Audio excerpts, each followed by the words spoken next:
അപ്പോൾ ഇന്ന് നമ്മൾ മൈക്രോ ബ്ലേഡിംഗ് ആണ് ചെയ്യാൻ പോകുന്നത്. അപ്പോൾ ഈ ഫേസിൽ നോക്കിയാൽ നിങ്ങൾക്ക് അറിയാൻ പറ്റും, രണ്ട് ഐബ്രോസും രണ്ട് ഷേപ്പിലാണ് ഇരിക്കുന്നത്.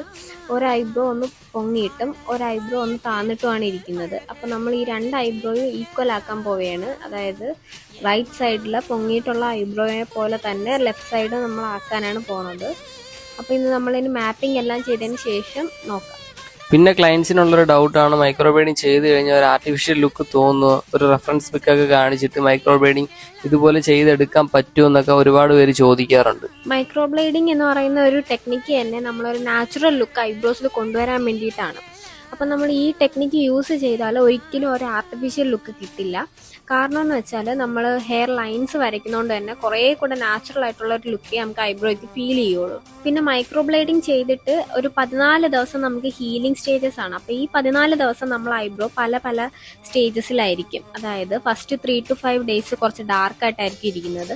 പിന്നെയുള്ള നെക്സ്റ്റ് 5 to 10 ഡേയ്സ് നമ്മളെ ഉണങ്ങിയ സ്കാബ്സ് എല്ലാം പൊഴിഞ്ഞു പോകുന്ന ടൈമായിരിക്കും. അതപ്പം ഒരു പാച്ചി ഫീൽ ആയിരിക്കും. അത് കഴിഞ്ഞിട്ടുള്ള 10 to 14 ഡേയ്സിൽ ഐബ്രോ ഈവൻ ആവുന്ന സ്റ്റേജാണ്. അപ്പോൾ ഈ കറക്റ്റ് ഈ ഫസ്റ്റ് സിറ്റിംഗ് ചെയ്ത് 14th ഡേ ആണ് നമുക്ക് ഫൈനൽ റിസൾട്ട് അറിയാൻ പറ്റുന്നത്. അപ്പോൾ ഈ 14th ഡേ ആയിരിക്കും നമുക്ക് സെക്കൻഡ് സിറ്റിംഗ് വേണമെന്നും വേണ്ടേന്നും നമുക്ക് അറിയാൻ പറ്റുന്നത്. അപ്പോൾ ചില ഐബ്രോ ഷേപ്സ് ഒക്കെ ക്ലയൻസ് വന്ന് കാണിച്ചിട്ട് ഇതുപോലെ ചെയ്ത് തരാമോ എന്ന് ചോദിക്കാറുണ്ട്. അപ്പം നമ്മൾ ഐബ്രോ ഷേപ്പ് എല്ലാം ചെയ്യുന്നത് കറക്റ്റ് നമ്മളുടെ ഫേഷ്യൽ ഫീച്ചർ അനുസരിച്ച്, അതായത് നമ്മളെ നോസിൻ്റെ പൊസിഷൻ, ഐറിസിൻ്റെ പൊസിഷൻ എല്ലാം നോക്കിയിട്ടാണ് നമ്മൾ ഐബ്രോ മാപ്പിംഗ് എല്ലാം ചെയ്യുന്നത്. അപ്പോൾ ഇപ്പം ഒരു ക്ലയൻറ്റ് ഒരു സ്ക്വയർ ഷേപ്പ് ഐബ്രോ വേണം എന്ന് പറഞ്ഞ് വരികയാണെങ്കിൽ നമ്മൾ ആ ക്ലയൻറ്റിൻ്റെ ഫസ്റ്റ് ഐബ്രോ മാപ്പിംഗ് എല്ലാം ചെയ്യും. അപ്പോൾ ഐബ്രോ മാപ്പിംഗ് എല്ലാം ചെയ്തതിന് ശേഷം ക്ലയൻറ്റിന് ഒരു ആർച്ച് ടൈപ്പ് ഐബ്രോസ് ആണ് വരുന്നതെങ്കിൽ നമ്മൾ സ്ക്വയർ ഷേപ്പ് ചെയ്താൽ ക്ലയൻറ്റിന് സ്യൂട്ട് ആവില്ല, ഒരു ആർട്ടിഫിഷ്യൽ ലുക്ക് ഫീൽ ചെയ്യും.